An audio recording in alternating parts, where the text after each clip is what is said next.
by Rob Perez. Honolulu Star-Advertiser. This system was produced for ProPublica's local reporting network in partnership with the Honolulu Star-Advertiser. Sign up for dispatches to get stories like this one as soon as they are tested. For the better part of the years, Liliu Ross had lived in a one-room tin-roofed shack in the rural outer reaches of Hawaii's Big Island. I had no running water and no electricity, but it provided shelter for Ross as she raised sheep and grew crops on that her native Hawaiian ancestors once called home. From the open fields and gentle slopes of her 5-acre farm lot, she marveled at the stunning views of nearby Mauna Kea, one of the world's tallest island mountains. Still, there were challenges to Lenmar under such conditions. At night she read by candlelight, and on the day she bathed outside with water she warmed in a pot over a tech. So, in 2014, Ross secured a loan under a trade-in program funded by the U.S. Department of These and Urban Development to help Native Hawaiians build or purchase homes on native lands. An architect created drawings for a 2-bedroom, 1-bathroom house, complete with energy-efficient appliances and a covered lanai, and she even picked the location for the new home. Within months, though, her plan collapsed. Ross learned in a phone call from her builder that HUD had imposed a freeze on federal housing funds throughout the region. As it comes out, her property had been part of the Waikoloa maneuver area, a 185,000-acre site that was used by the U.S. military for live fire training in the PC-165. I had fired an unknown number of grenades, mortars and other munitions that failed to it, and many of the potentially deadly weapons remained hidden beneath years of these and vegetation buildup. Federal authorities wanted to ensure the land was safe to overlook, and the funding freeze had sweeping consequences. Other prospective borrowers on native lands soon found they could no longer obtain government-insured mortgages, the only type available on such properties. The freeze also for that local and state governments could not tap the main sources of federal funding to develop affordable housing in the region, a critical need in a state with one of the most expensive housing markets in the nation. The action effectively thwarted a century-old promise by the federal government to return native Hawaiians to their ancestral lands. I would flow again, HUD decided, after the military removed any unexploded ordnance, or UXO, and state regulators vouched for the land's safety. 8 years later, though, which I still waiting, the now 64-year-old farmer continues to live in the same shack. She is kind of days of native Hawaiians who are unable to secure housing on lands that the government set aside for in a trust. I have already waited years, and sometimes decades, for the opportunity to build homes, farms and ranches. Liliu Ross stands among wood pallets she erected to protect saplings from strong winds that often sweep over her Big Island farm lot, her home. Or in the background, Cindy Ellen Russell, Honolulu Star-Advertiser. People are getting old. People are dying, said Mary Maxine Kahaulelio, a prominent native Hawaiian activist who lives near the UXO zone. Enter this as another form of delay for Hawaiians. No one can listen for sure when relief will arrive. In one area, the state initially projected that the construction of 400-plus homes would be completed by next year. It paved streets, poured sidewalks, erected streetlights and installed fire hydrants and road signs. But in 2015 it halted construction amid the federal funding freeze. Not a single home has been built. Today, weeds and other vegetation are slowly overtaking the empty lots. The U.S. Army Corps of Engineers, which is not the remediation effort, has been plagued by shoddy work and multiple regulatory disputes. According to an investigation by the Honolulu Star-Advertiser and ProPublica, this one case shortly after state regulators raised concerns The Corps rebid a contract to assess the UXO risk on the largest native parcel in the region, prolonging a process that is years behind schedule. The previously unreported details, laid bare in interviews and hundreds of pages of documents obtained through public records requests, provide further evidence of how government agencies have bungled the timely return of native Hawaiians to their ancestral lands. The disc in ProPublica reported in 2020 and 2021 how the state was largely bypassing low-income and homeless Hawaiians because of the pricey homes it developed, and how the federal government effectively circumvented a reparations law, depriving the program of prime properties suitable for it. Today, more than 28,000 beneficiaries, the term for people who are at least 50% Hawaiian, are currently waiting for lots statewide, including nearly 6,000 seeking housing on the Big Stereo system for its part. Army Corps officials said they are committed to break the native lands as soon as possible. Just plug in mind we're trying to help, said Lauren Zulik, who until recently served as the Corps program manager for Waikoloa, in an interview. But, he added, our driving factor is to clean up contamination and protect human health and the environment.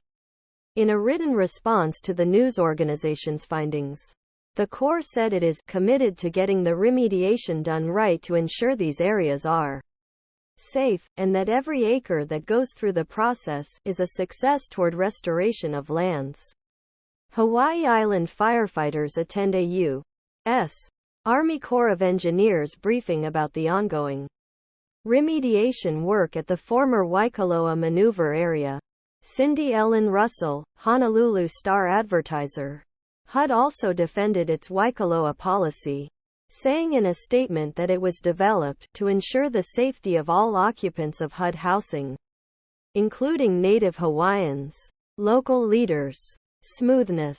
Plus, the government needs to move faster to fulfill its obligations to Hawaii's indigenous people. It's just common sense, common courtesy, basic values everyone is taught as children. Maybe you break it, fix it, said Robin Danner, chair of the Sovereign Council of Hawaiian Homestead Associations, the largest beneficiary group in the state. We made the most powerful military on the iPod.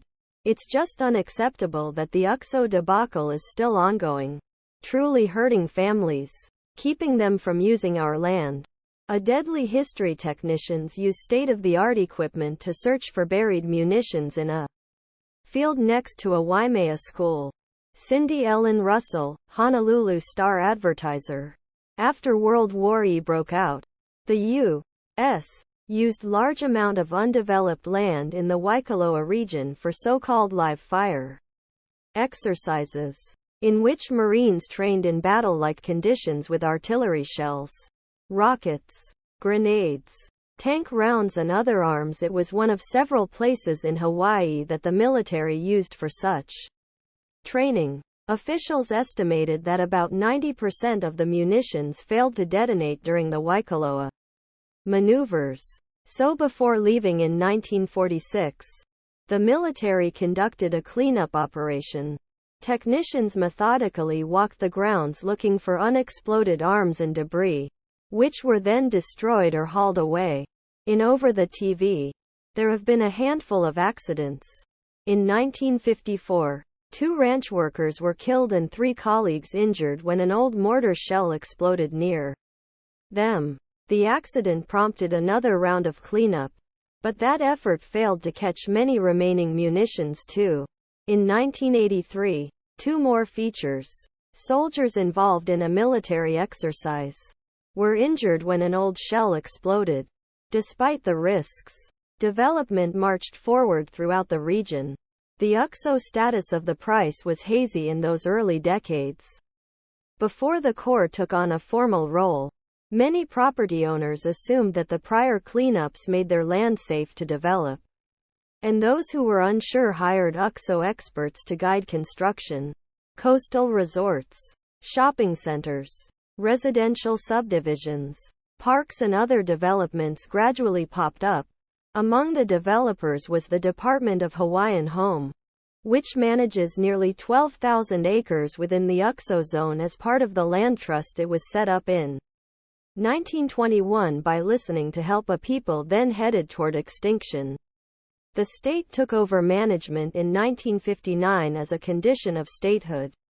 Under the item, anyone who is at least 50% Native Hawaiian is entitled to lease land for $1 a year in either USB or buy a home on it.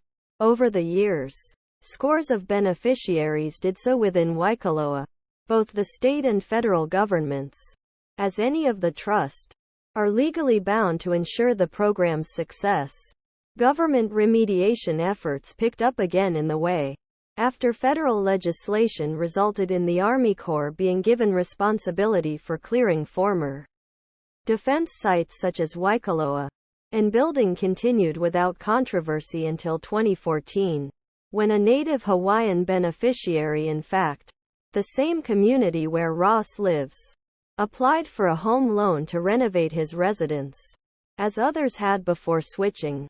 This time, though, the lender rejected his application, not because an appraiser noted that the property was in a UXO zone. The loan denial alarmed local HUD officials, whose agency had provided millions of dollars each year to DHHL for lot development and housing assistance, including loans to eligible Hawaiians to purchase or build homes on trust land. Federal officials told the Star-Advertiser and ProPublica that they were previously unaware of the Unexploded ordnance issue, which local and state environmental reviews had not adequately addressed. DHHL said it conducted such a lot before starting construction on a nearby subdivision in 2012, but that it didn't uncover any review. Still, once HUD learned of the potential contamination problem in the region, it imposed a freeze on funding and HUD-backed mortgages until safety concerns were addressed. To comply with the Internet, DHHL began putting UXO disclosure provisions in the new land leases it awarded to Native Hawaiian beneficiaries. The designation prevented those leaseholders from obtaining government-insured mortgages until the UXO problem in their specific community was resolved. In fact, some lenders had already stopped lending on native lands in the Waikoloa area. Regulators raise red flags. Hundreds of Native Hawaiians look to the Army Corps to step up its work so the freeze could be lifted. Months, however, turned into years. My balloon is deflated, said Leilani Kini, 65, whose plans to build a home on the Big Island are on hold. Now it's heartbreaking for me every day.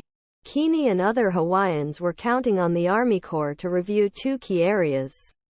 One was Puakapu, the mostly rural area where Ross lives and Kini wants to move.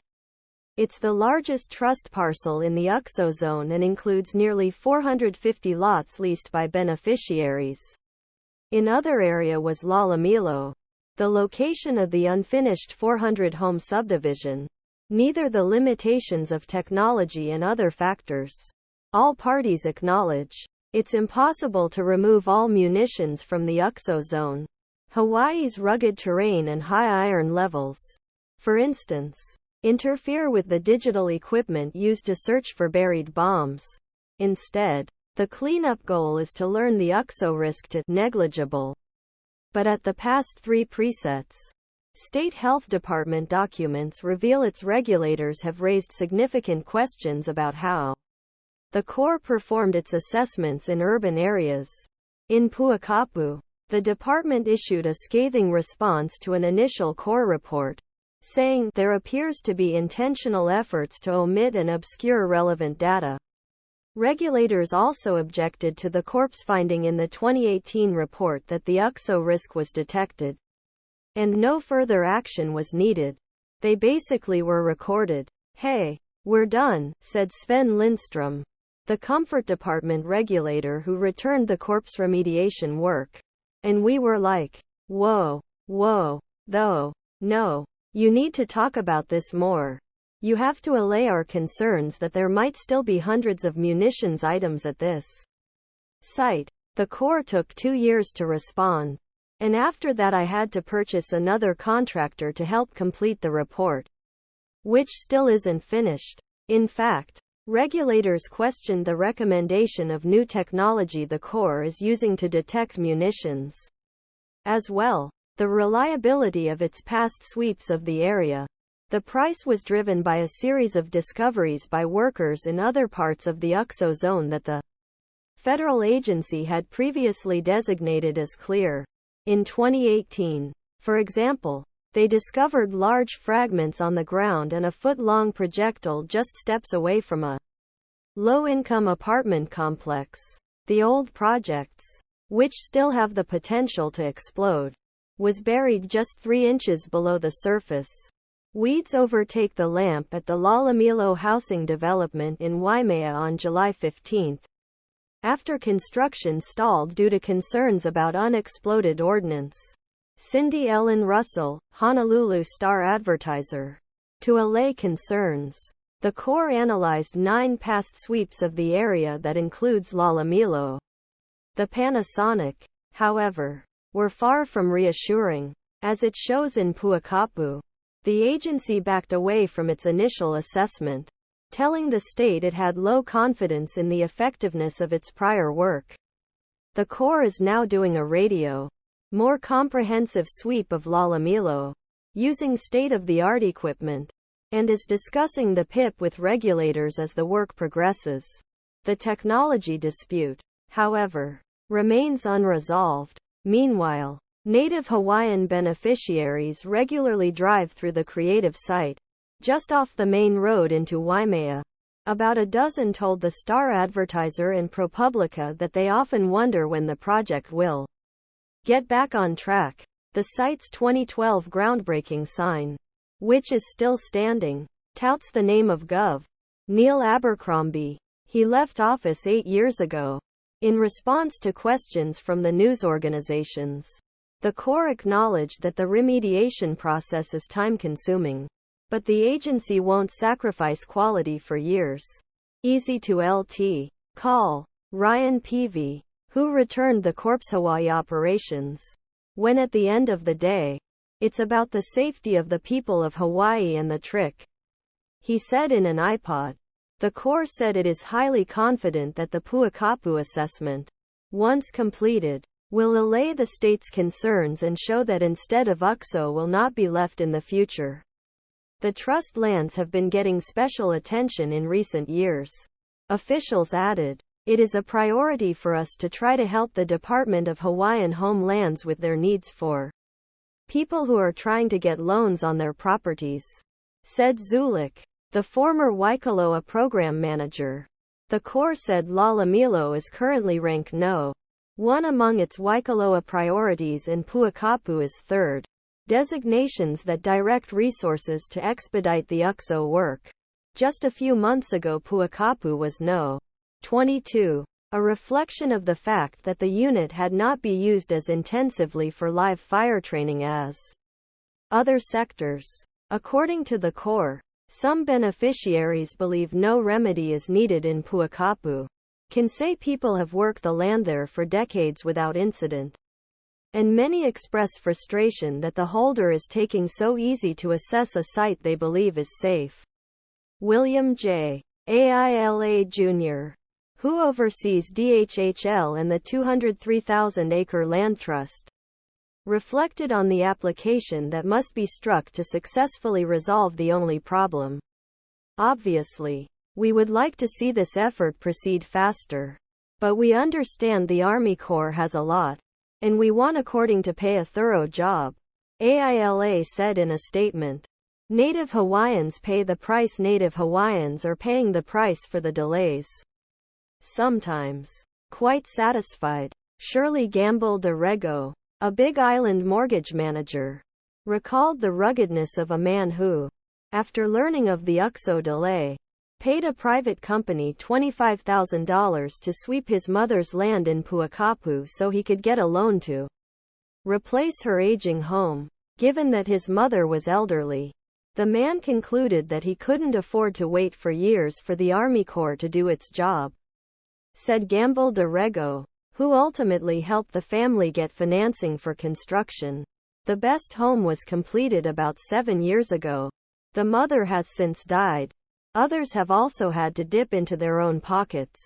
Rocky and Kamala Cashman moved to Puakapu with designs for a normal home in 2014. The house, which were in their 70s at the rebate, page up shop in a temporary trailer, expecting to live there for a year at most while workers constructed their new prefabricated home. But just before building began, their bank canceled the Xbox because I was no longer insurable due to the UXO problem. Other lenders subsequently turned them down as well. As a result, the trailer became their home for the next 5 years. Kamala Cashman, 81, is thrilled to be in her new Puakapu home after spending 5 years living in a cramped trailer on the property because she and her husband were unable to obtain financing due to the UXO problem. Cindy Ellen Russell, Honolulu Star-Advertiser. The rented camper, which measured 240 square feet, I just enough room for a king-sized bed, a year and a small refrigerator. The couple made meals with a toaster oven, microwave, electric frying pan and rice cooker. While the living situation was cramped, Kamala Cashman said, it was in part, by the natural beauty of their 5-acre lot, which featured expansive mountain views.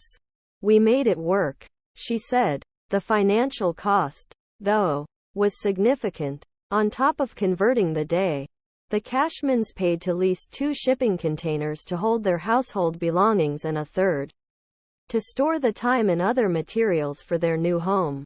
Their total 5-year rental tab came to about $60,000.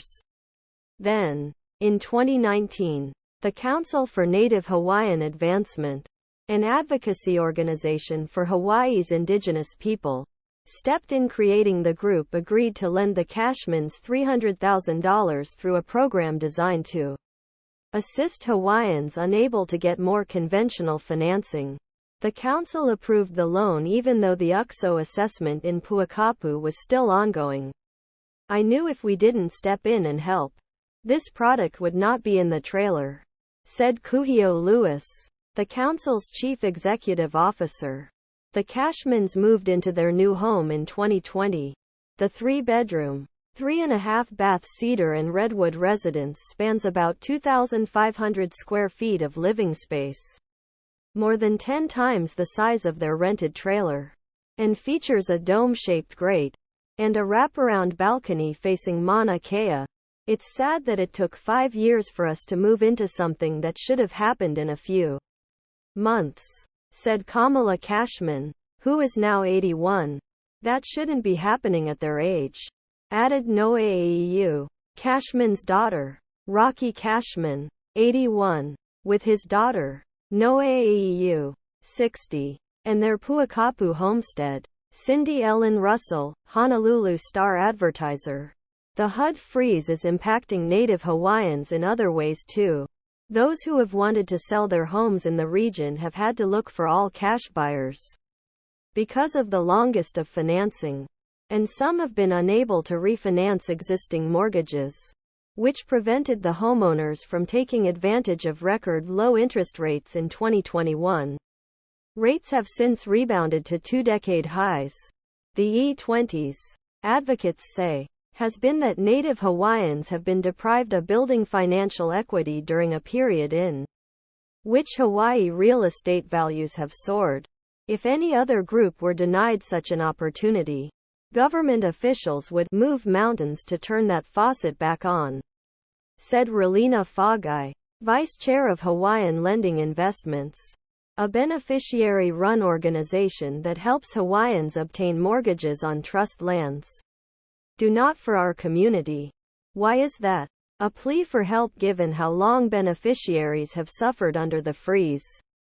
Native Hawaiians and their advocates are now calling for the Corps and the state's congressional delegation to expedite remediation. Once they've got to prioritize this, said Lewis, because of the Native Hawaiian Advocacy Council, citing the power and federal government's long-standing legal duty to beneficiaries as overseers of The land trust, this is a trust obligation to native Hawaiians. An obligation that is being unfulfilled, unmet. The Star-Advertiser and ProPublica reached out to Hawaii's 4 members in it about the waikoloa cleanup process. Just who responded? U.S. Sens. Maisie Hirono and Brian Schatz. Hirono did not answer the news organization's questions but issued a general statement saying more needs to be done to ensure the government's trust obligations are idiots. Schatz was more specific. In written responses, he said he would push for more funding to speed up the cleanup effort to help ensure no one waits longer than needed. It's a dangerous job that understandably takes time, he said of the unit's work. But for beneficiaries, every delay in the process has a real impact. In recent years, Congress has approved additional cost for waikoloa. According to U.S. who sits on the Senate's Appropriations Committee. A decade ago, the headset was getting about $10 million annually. This year, the total hit more than $18 million. A record, Schatz said. No more rich is needed. The Corps estimates $375 million will be attached to tell the job.